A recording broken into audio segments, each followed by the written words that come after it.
Bila shaka imekwisha wadia wakati wa kufuatilia kipindi cha Kenya's Gold, na karibu sana. Asante sana kwa kukubali kujiunga na sisi. Mara nyingi wakati tunaiombea mvua ni kufahamisha kwamba itakuwa na baraka sana, lakini usisahau kwamba mvua yenyewe huja na matope. Kwako mara nyingi unapokwenda nafasi hiyo basi kutafuta baraka, jua kwamba pia kuna changamoto baraka yenyewe huja nayo. Kwako ni kusalia papo hapo ukijua kwamba utaibuka mshindi kila wakati, ndiposa na kutilia dua nikisema jalali ya kujalia ile mema kabisa, ijapo laana basi utakuwa umekwea mlima mkubwa zaidi bila kuwepo na tashwishi, kwa sababu jalali huwa halali. Kila kitu itakwenda sawa kabisa na itakuwa shwari kabisa kule shambani. Wakati mwingine unakutana na changamoto, lakini nakutilia dua nikijua kwamba utaibuka mshindi kabisa, namna sisi tunasema katika kipindi hiki cha Kenya's Gold. Hapa ni darasani bila shaka, na naamini umeshikilia kalamu yako karatasi tayari kusanzuka nasi kadi tufike tamati. Kuna mengi ambayo tumekuandalia. Itakuwa ni dakika 60 uchambuzi wa makala mbalimbali kuhusiana na kilimo, na itakuwa ni raha wewe kuketi papo hapo, keti kitako taratibu, kisimbuzi chako kisalia runinga Citizen. Angalia katika kiombo changu tayari tumekuandikia kwamba itakuwa ni ukulima changamano, kumaanisha kwamba ni ukulima mseto ama mixed farming kwa wale ambao wanazungumza lugha ya King'eng'e. Bila shaka karibu sana, twende hadi mwisho kule tutazame makala ambayo yameandaliwa na mwenzangu Ngina.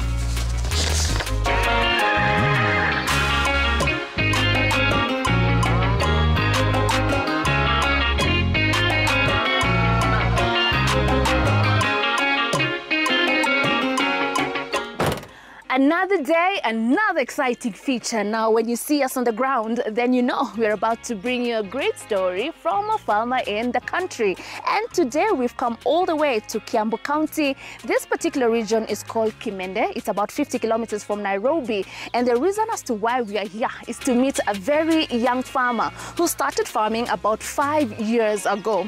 Now, wakati ambao alikuwa anaanza, alikuwa na ekari kubwa ya shamba ambayo alipanda white cabbage only. Unfortunately, market dynamics hazikuwa nzuri, akajipata kona cabbage lakini hana soko, and he did suffer a lot of losses. After that, akajita kamkutano ama tuite mshamanio, akajiuliza, what can I do to make sure that at the end of the day I am still in business? That's when he decided to partition his farm and grow different horticultural crops, so that wakati ambayo moja haifanyi vizuri kwa market, ako sawa pengine. And that is exactly what we will be learning right here on the program today. So much about mixed farming and how you as a farmer can remain in business all year round. Come along with me. Let us meet our young farmer of the day. Hello. Hi, Ngina. Hi, Njoroge. I'm fine, I'm fine. How are you? I'm doing well. What about you? I'm good, kabisa. Welcome to Green Highland Farm. Thank you. Yes. This is your farm. It is my farm. Asante sana for letting us come to your farm. Naona ni kama ulikuwa unafanya kitu. What exactly were you up to? I was just doing my normal farm rounds. I was just checking the condition of the crops so as to know the time to spray, how the weeds are growing, so that I can have a plan of how I'll do the weeding and price some foliage. Right. Yeah. So ukisema just doing your normal farm rounds, yes. Unaifanya mara ngapi kwa wiki, and then is there a particular time in the day that you do it? I usually do it almost every day, but mostly 4 times a week, twice a day, in the morning and in the evening, because you'll have a better comparison of what you saw in the morning if it's still happening in the evening. Yes. So ni muhimu ifanye mara mbili kwa siku. Yes, it's very important. Good stuff. Now I just want to get to know you a bit before nitembeze kwa shamba nione ni nini umepanda, jinsi umefanya mixed farming yako. Yeah. So just tell me, ni nini ilikufanya uanze agriculture, and also how many years ago was that? I started farming like 5 years ago. That time, before that I was working in Nairobi, then I decided to go back to farming, and I've been doing it for 5 years, and I can say it's a good job. Yes. Ni nini ilikufanya ukaache hiyo kazi ya Nairobi? Kwa sababu unajua vijana wengi miaka yetu tukiwa tu kushago, our dream is to go to Nairobi. You cannot wait to get to Nairobi kwa sababu unajua huko ndo kuna the money, that's the narrative out there. Lakini wewe uliachana na kazi ya Nairobi ukarudi kwa shamba. What motivated that move? one thing that motivated me to go back to farming is I'm passionate about farming. I'm passionate in seeing crops grow and also raising animals, even though today we are featuring about crops. That's something I love. Even I usually see some freedom in the shamba. Hakuna kelele mingi. Hakuna kuambiwa please find attached asubuhi na mapema. No. Wewe ndo unajiambia wewe mwenyewe because now you're the boss. Right. Yes. Good stuff. So hata sasa nikikurudisha Nairobi nimekupatia kazi nyingine huko utachukua? Hapana. Ooh, okay. I won't go back to Nairobi. You can't go back to Nairobi. No. Oh, good stuff. Yeah. Sasa nataka unitembeze kwa hii shamba, Yeah. and then you just tell me a general overview. What are you growing here? Na hiyo decision ya kupanda chini unapanda hapa, because you're doing a lot of horticultural crops. Yeah. All right? So ni nini ilikufanya ukapanda chini unapanda hapa? So in this farm, I do mixed farming. I farm a variety of horticulture. I do broccolis, I do cauliflowers, I do red cabbage, white cabbage, spinach and skuma. So I decided to do that because of the market demands. Maybe you'll find some people want a variety of this produce, and maybe you have only one produce. And also the market. Right. You need to be in the market with different types of produce, because nowadays it's very hard to predict how the market will be. So it's better to be in the market throughout with a variety of produce. Right. Yes. Wakati ulikuwa unaanza, did you do some sort of a market survey, a market research, ndo uone kuna produce fulani ambao watu wanataka lakini haipatikani sana, let me get into that? Was that part of your starting plan? You know, everything requires someone to be sharp enough to identify about a thing before you get into it. So I grew up in farming, so I used to see what we were doing back then. And then as time goes by, you know, you are speaking to different people. When people know you are a farmer, they'll start asking about certain crops, if you're growing this, if you're growing that. Now with that, it triggers in your mind that a certain produce has a market. Ebu tuambie ni produce gani ulipata watu wengi wanakuja wanakuambia, do you have this, do you have that? Ni gani yenye watu walikuwa wanakujia sana ikakufanya sasa uishikilie hapo? That time, when I started, I was doing white cabbage in thousands of pieces. White cabbage? White cabbage. Then it reached a point, market dynamics, you find yourself, you've experienced big losses. And at that time, there's a farmer who was having broccoli, red cabbage, and you hear they made some money. So now I decided now I won't be doing white cabbages in large volumes. I'll try and diversify to several crops. Then I divide my farm in small blocks so that I'll try as much as possible to be in the market throughout with different produce. Kwa hivyo si kukuwa tu na maeka kubwa hapo umejaza white cabbage peke yake. No. Ukichomeka unachomeka vibaya. Yes, utachomeka vibaya sana. All right. So now I want us to walk around the farm ukituonesha the different horticultural crops that you've grown here and also the stages that they are in. Naona tunaanzia hapa. Tunaanza hapa. Hapa nimepanda broccoli. Ziko 2 weeks. Ndo zinafanya vizuri. So my next move is to apply starter foliars. Then within like a week or 2, tufanye the first weeding. Right. So already kuna weeds kidogo? Yes, kuna kidogo, but juu sisi tunatumia manual labor ya wamama ndo wanakuja kulima. So tunangoja zikue kubwa kidogo. Ndo sasa hata akilima anaweza kuzishika akiziondoa. That's why tunangoja zirefuke kidogo. Ndo kulimia ikuwe easier. What's the demand of broccoli pale in the market? The demand is there, but you know, market changes. Market inabadilika, but sio mbaya. You know, the good thing with farming, when you have produce inakaa vizuri, definitely itaenda kwa market. Produce yako ikikaa vizuri, definitely it will go to the market. So that's the catch. You That must is the have catch. proper produce. Yes. All right. So where do you get your seedlings for the broccoli? Currently, I'm propagating my seedlings in Naivasha. I go to a propagator, then I take my seeds there, the variety I want. They propagate for me in a month. Then from there, I go for them. I plant my farm now. Right. So Yes. ukiendea seedling moja, a seedling of broccoli. Yes. How much do they sell it for? Yeah, the cost of propagating, it goes per tray. So a tray which has 442 seedlings, it varies from 700. Oh, so tray moja yenye iko na 442 seedlings, it's at 700. Yes. All right, and then you come and plant it here. Yes. Ini about how big is this space? So this block, I've divided it to hold 5,000 pieces. Yeah. Right, so inamaanisha you need several trays. Yeah, you need several trays to fill in that portion. Right. Is it Yeah. a challenge living all the way Kiambu, kwenda Naivasha, kutafuta propagation? Is it easier if these propagation units were closer to the farmers? Yeah, it's a challenge because you're spending some money to go there and still time. But, if we could have propagators around, it could be easier for us. Right. Though I also have plans of propagating on my own. Right. It's Yeah. something that you're working on. Yeah, it's on my plans. All right. Yeah, so you Umeona can go down kuna... here and you can have a bigger view of All right. what I'm doing. Right. So Yeah. where we are in block 2. Yeah, this Hapa. is block 2. It has cauliflower.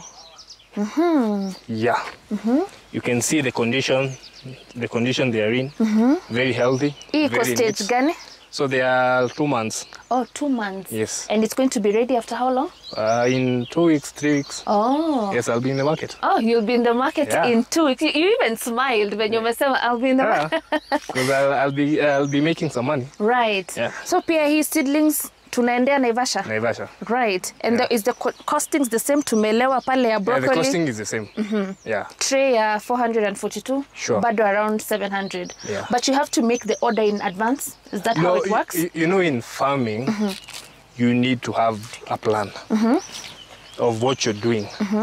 So, like, I already have a plan of what I'll plant here when I harvest the cauliflower.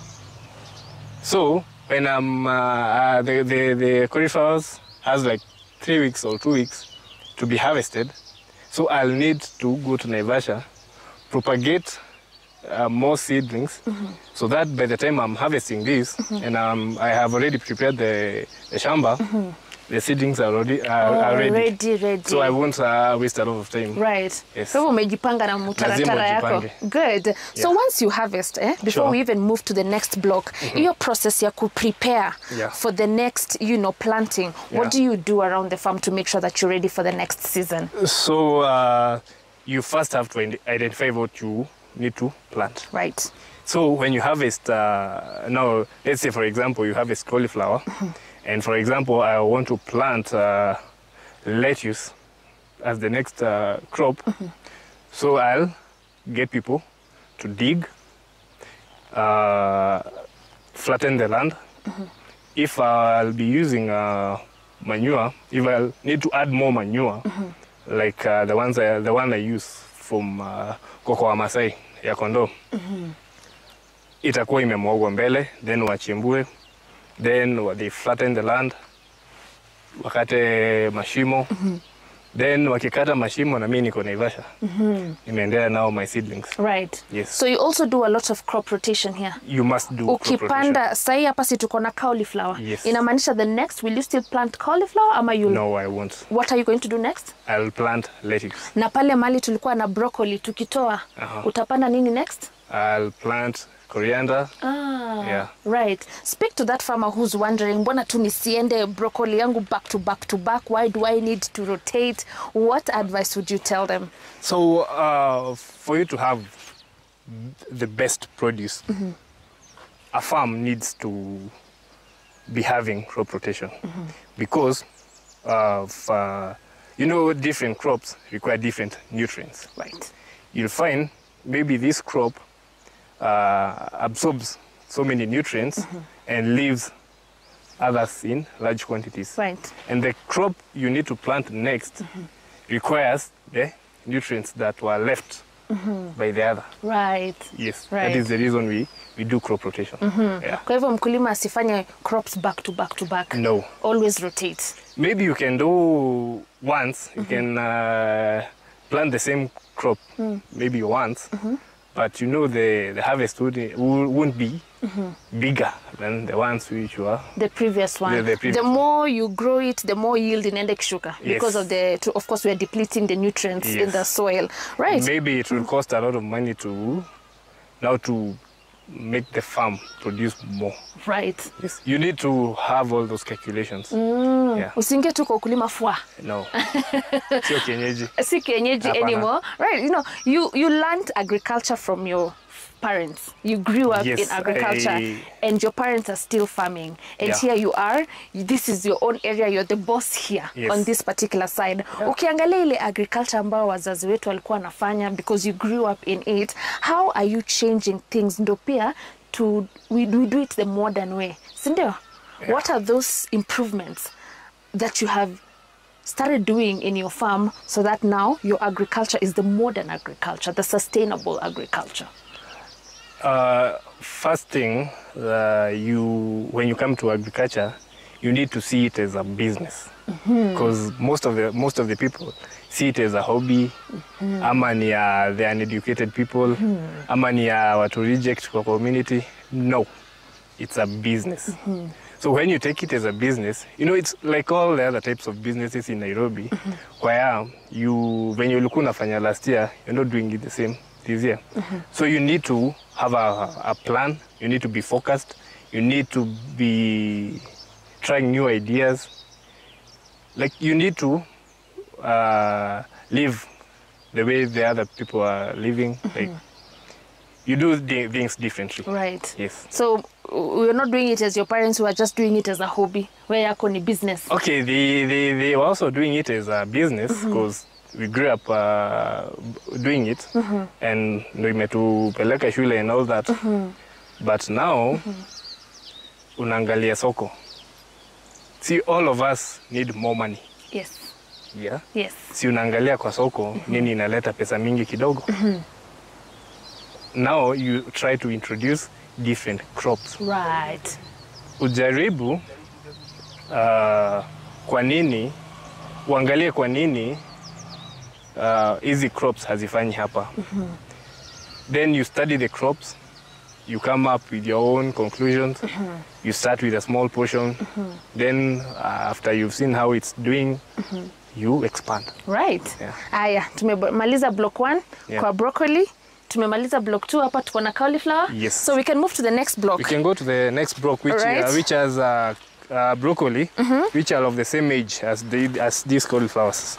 Yeah. How old is that? 2 months. Oh, Yeah, all of them are 2 months. here. Yes, from there now to here. Hapa. Yeah, up to down there. Hii ni our broccoli that's 2 months old. Yes. Na utakuwa kwa soko in how long? In 2-3 weeks. Yeah, maximum a month. Right. So which soko yako iko wapi? Unaendanga wapi? How do you work with the people that you sell for? Please take us through the market dynamics.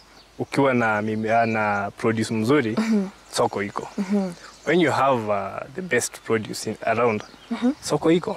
So you'll find we have brokers who come for the produce at the farm gate. So I don't have that hassle to go all the way to Nairobi. Yeah, but now you need to be keen about the pricing. Right. Yeah. I want you to come there. Yeah. Kwa sababu wakulima wengi watakwambia unajua saa zingine broker akikuja hapo kwa shamba hanunui vitu yangu na bei mzuri naumia kidogo. So how do you make sure that at least you're selling as per the market price? You need to have a network with many farmers. You have friends around the market, friends who are doing, who are also in agriculture as you're doing. You need to have a network so that you can have an update of how the market trend is. Right. So with that, hakuna mtu atakudanganya. So hata akikuja hapa na bei yake iko chini kabisa, you're able to turn them away. Yes, you can be able to turn them away. Right. And you can have that courage if you have quality. Good. Wezi turn people away Yes. na hakuna kitu ya maana umepanda, sinda? Wezi. All right. So of important is make sure you have your networks, uko na masikio kwa ground, you know what the market price is. Yes. So that by the time broker anakuja hapa, you're not Rada. ignorant of Yes. what's happening in the market, sindio? Yeah, you know, it's a business. It's like you said, Yes, it's a We're in business. business. Yes, we're in business. tuko busy. Tuko busy. Tuko busy mbaya. Hatucheki. Hatucheki na kazi, hatuchezi na ido. No. Right. Yeah. So we are done with this block. Yeah. Hapa pia bado ni our broccoli, which is almost 2 weeks and ready to get 2 weeks to go to the market. Yes. But hii iko 2 months. Yes. Sindio? So this block is equal to the first block. The one I told you it's 2 weeks old. This block is equal. The When same you say size. equal, same size. Same size, Okay, yes. okay. Same size as the broccoli that we Yes. saw when we were starting. Yes. All it right. has the same number of seeds of the crops, of the broccolis, of the heads. We're in another block. Yes. The 4th block in your farm. Yeah. It's so impressive to see the work that you're doing here, by the way. I might be looking calm and composed, but deep down I'm like, what? Yeah. So what do we have here? Here we have the white cabbage, the normal cabbage you will find in all places in the market. In all yenye ulianza Yeah, nayo yeah. maeka na maeka ukaungua ukaamua kupunguza. Yeah, I still do it in Yeah. small quantities. Right. Yeah. So 'cause, this is the white one. yeah, it's the white one. It's 2 weeks. Yeah. All right. Pia hii seedling? Naivasha. Naivasha. So Yeah. you pretty much get all your seedlings All from my seedlings. from Naivasha. Not really all, because some crops I do the nurseries for myself. Like which ones? Like for spinach and skuma, I do the nurseries for myself. Right. Yeah. But very soon umesema hata broccoli na lettuce you'll start propagating. I used to propagate them kitambo in Naivasha. They're doing it in the greenhouses. They're doing it on trays. So the uniformity is top notch. I get what you mean. Yes. Good stuff. Because when you do it on the soil, the uniformity wouldn't be that okay. Right. And I'm looking at the uniformity. So when I plant uniform seedlings, for the time I'm harvesting, I'll harvest all of it. So it won't be like some are left behind while growing, some are ahead. So at least 90% would be ready. Right. So I won't waste time trying to wait for the others to grow. So I'll just clear them and All right. plant another thing. Good stuff. And then here? Here we have courgettes, which are some days old. You can see they are sprouting. You can see one. Yeah. Sprouting. How old are they now?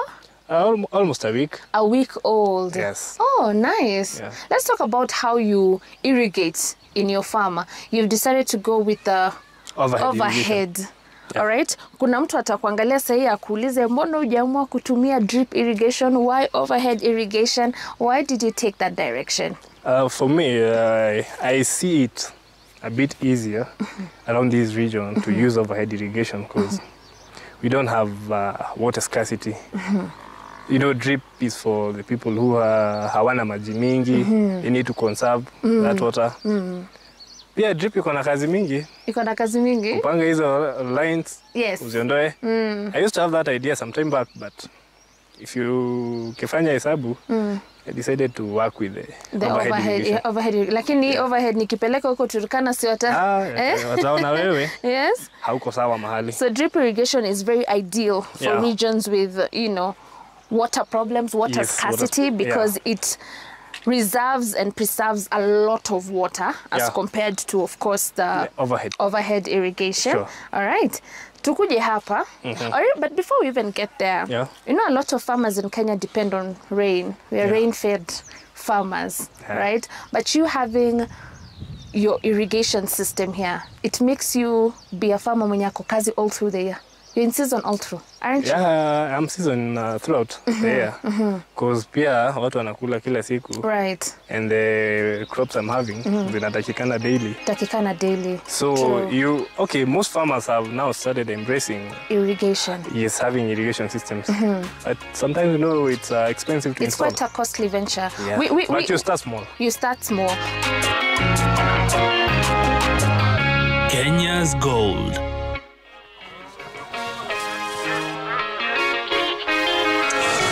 Ni makala mazuri kweli kweli kuhusiana na mboga, tuseme hivyo kwa sababu umeangalia ngina na yule mkulima akitembea kutoka mawanda moja hadi mawanda mengine.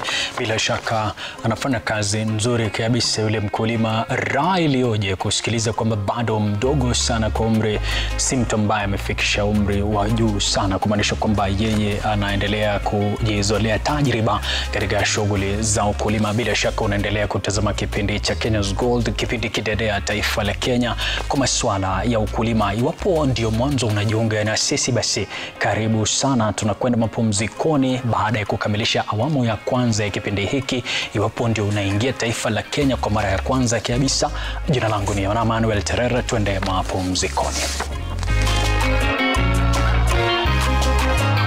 Kenya's Gold.